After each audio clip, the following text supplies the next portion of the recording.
What you have here is simply Microsoft Outlook. I believe this is 2010. If you look down here in the right-hand corner, I've actually taken this offline. I've manually done this.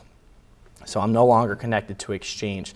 We integrate within Outlook with something called Mimecast Services for Outlook, MSO. As you can see up here, we create a tab that filters right into Exchange. Since I've taken this offline, like I said before, we offer 100% email continuity. So let's test that. This is when I cross my fingers and my toes. So we're just going to send something outbound. We'll timestamp this. For those of you keeping track at home, it's 4:08 in Boston.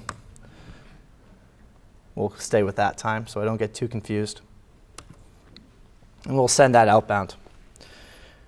It'll probably sit for a second and two in my outbox. Like I said, I was having a slow connection, so this is not and it's popped out. We'll go to my Gmail account, and we'll wait for it to pop up, which should be anytime soon. So at this point, it's out of Outlook. It's filtering through Mimecast, and it's being delivered outbound to my Gmail account whenever it pops in. And we'll wait till it gets there. We also integrate within Outlook at the folder structure level. So if you have users, a lot of lawyers use customized folders underneath underneath their inbox. They organize case files like this.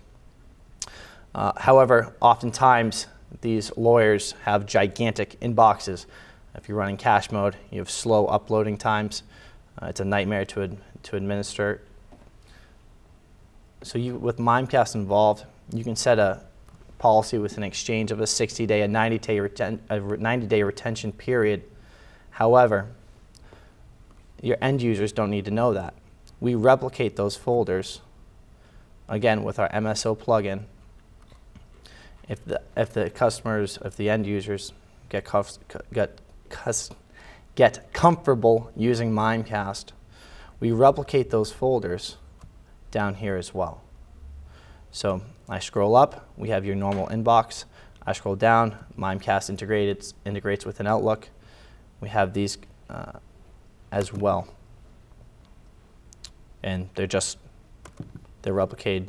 It's set exactly like they were in this environment. We'll go back to Gmail, see if it came in. So as you can see, it came in. I sent it at 4:08. Essentially came in at 4:08. It wasn't simultaneous, but pretty damn close. And you can also see we offer marketing advantages within this as well, even in continuity mode. So our marketing team put this in. We are in the Bloor research report. We have the footers. We have disclaimers, even in continuity mode. So for your end users, they don't need to know they're in continuity mode. They're working within Outlook just as they had before. We can also do an archive search. Jim, can I ask you a question really quick? Yes. So what you demonstrated there, first of all, what you're demonstrating there is you disconnected yourself from your normal Exchange server, and Mimecast stepped in automatically and became your Exchange server. Yeah, so we're constantly polling Exchange to see if it's offline, whether this is via power outage or if you take it offline for maintenance issues. And once we see that, we redirect that through Mimecast and continue to send and receive. Down below, you could say that messages, even within folders, have a lifetime of, say, 60 days on the system. And because you're archiving all messages, you can recreate that folder structure, and to the user, they would still see their messages in much the same way they see today. So if you have those pack-rat attorneys, or users for that matter, then they have the best of both worlds. You have your nicely groomed email where it's nice and fast, because that's the challenge with Outlook, is it gets slow when you have a lot of messages in it. And you still have absolutely full-time access to all that old stuff. Yeah, so we give a lot more power to the end user and a lot more ability, both with speed, and they can continue to work with an Outlook like they had beforehand, when before that was a headache to you. Yes? Okay, I'm confused. So Mimecast works in Outlook, so as a user, I'm looking at my desktop and I'm working in Outlook like I normally do, but I'm really using Mimecast to email, is that it? To send outbound, if you're using Exchange, if Exchange was up and running. The continuity mode is merely for the worst case type scenario.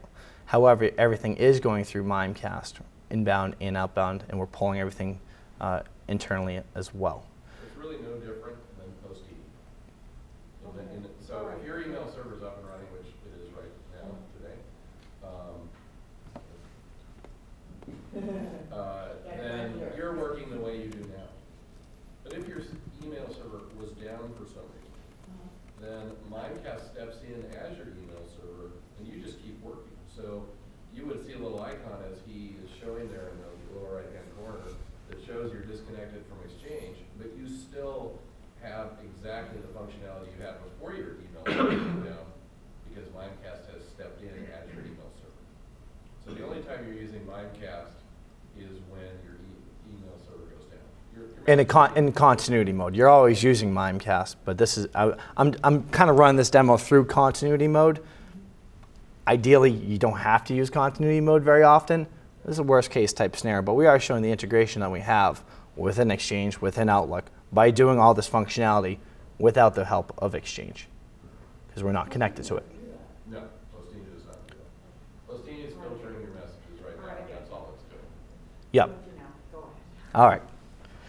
So we're going to do a quick archive search. Again, we are still offline. I'm going to search pretty much all my email. This is actually the day I started at Mimecast. So we'll see how many emails I've acquired since then. All right, so I've acquired almost 30,000 emails. Now that took what, second and a half? Pretty fast search times. This is offline. Now we're pulling everything from the Mimecast data centers. So you take this and you compound it. I mean, how many times? 10 years worth of email. With our grid structure, you're not going to see much of a difference in search time response. Now, of course, we can go a little bit more in depth here.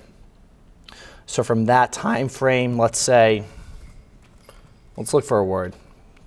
What's a good word to search for?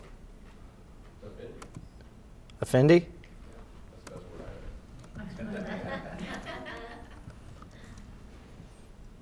We'll search that. So out of 30,000 items we're searching, came back 244 items have the word affinity. Now I was searching all these criterias. We can get much more in depth with this. From the admin level in an e-discovery type situation, you can get even more granular per users, per specific words. You can export that. You have much more functionality at the admin level for archive searching. I'll close out that. Now, actually, we'll go back to the Postini users. I think this is actually a great differentiator between us and Postini, is that we push out those gray list spam, possibly spam emails to your end users, called messages on hold. Now this only gets sent out when you have something on hold. You could send it out every day. You're probably not going to get that much. I think our anti-spam engine is a lot more efficient than Postini and some of our other competition. So you simply have the ability to see what the email address is from, what the subject was, when it was sent, reason why it was blocked, and then you can release, block, or allow. You're releasing that one in that one situation. You block, it's going to the blacklist. You permit, it's going to the whitelist. So we're pushing that out to you. It's also important to note that we have full Active Directory integration. There's no new passwords with Mimecast. Now in the worst case type scenario, actually, did I send that back? I should probably reply this back. Just to make sure you guys understand that goes both ways, right? We'll timestamp this. It's 4/16 in Boston. And we'll send that. Now, in the worst case scenario, your office is, well, we're in California, so there could be a lot of natural disasters happening, which we don't want to think about. But let's say a freak snowstorm happens in Southern California, and everyone forgot their computers, their work computers at the office. And they have to access from their, I'm sure they all have Macs down here or something like that. They have to access from home. So we have a webmail product as well, which is this. It's called Mimecast Personal Portal. This is our webmail. It's very similar to OWA, Gmail, etc. And from, actually you can see some of the latest emails that we've sent.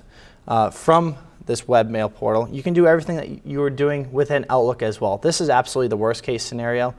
A lot of firms phase out OWA. They get more accustomed to MPP. So for those times where you're using OWA, you then use Mimecast Personal Portal. Again, we're integrating with an Active Directory as well, so there's no additional passwords. And you have the ability to do an archive search from here as well. We also have calendar continuity.